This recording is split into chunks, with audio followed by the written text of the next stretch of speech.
The Normans. The Normans. They came from France and they were the last invaders of Great Britain.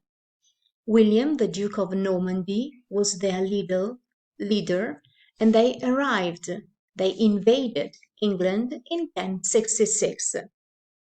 They defeated the last Anglo-Saxon king, King Harold, at the Battle of Hastings, where the King Harold, was killed by an arrow in his eye.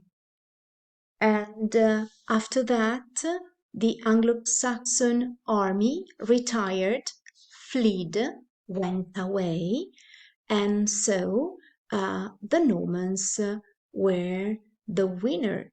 And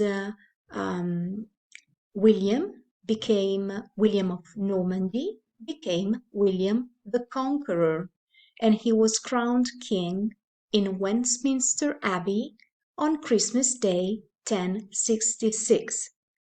Pay attention to this date, it is very important. 1066, the Battle of Hastings.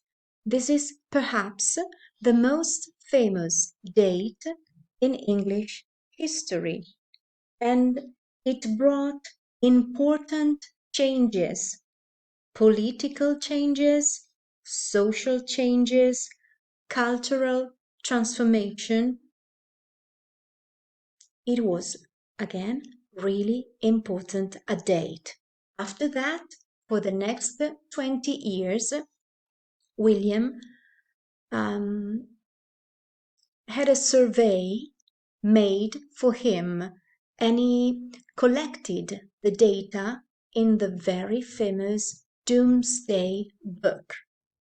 Doomsday means judgment, because people felt like their souls, like they were weighted, like their souls would have been weighted on Judgment Day.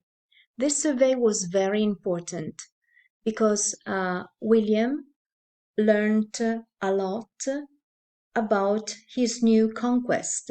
So he got a lot of information, but also about the lands, the landowners, their properties, and he used those information to learn about his new country, but also to ask for taxes, to collect what he called the geld, money.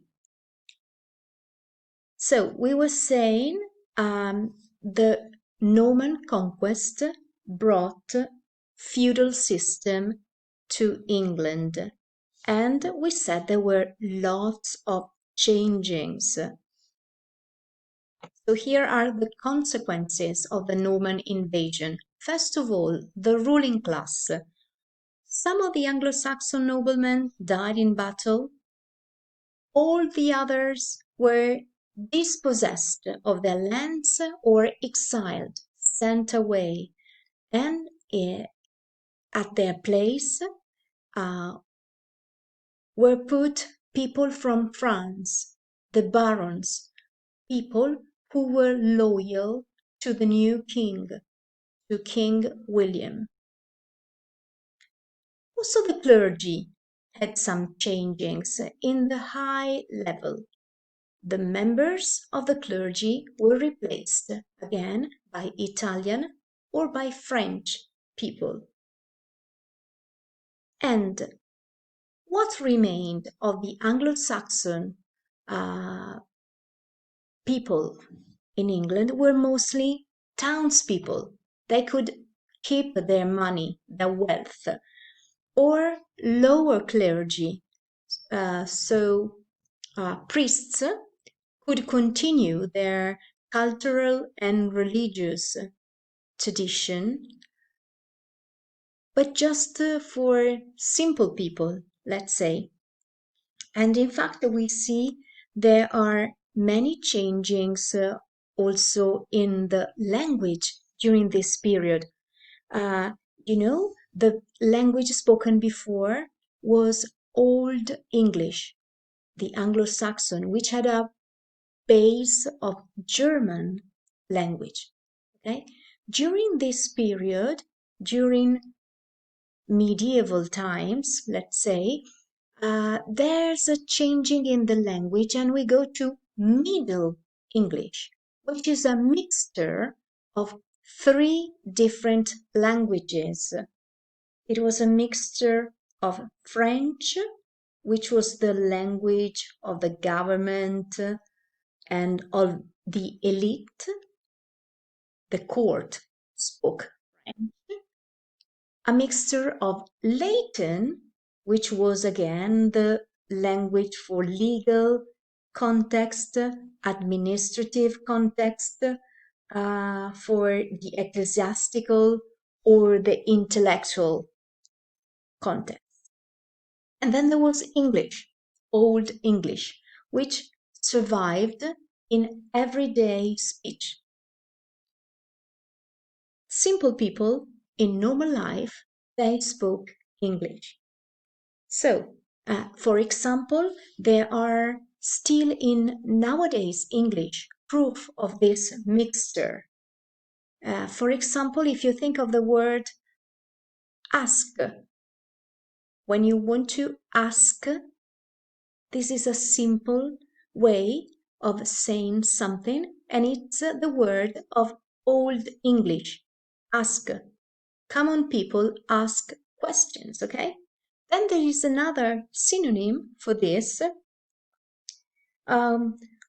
which is question.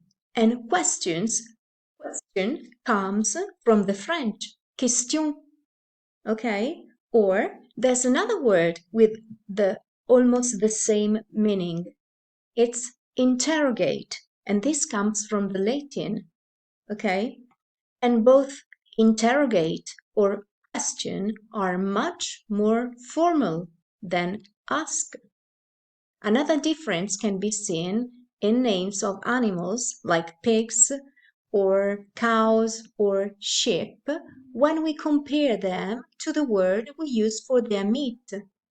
So, rich people, French noblemen, could eat meat, and so there was a French name for meat. We use pork to say meat from pig, we say veal, or we say mutton. So even nowadays we use those words to refer to meat, and this comes from this difference, okay?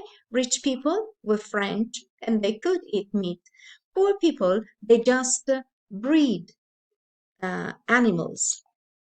So, like we said, William the Conqueror introduced the feudal system, the feudal society, which was based on the ownership of land and on the homage to the king.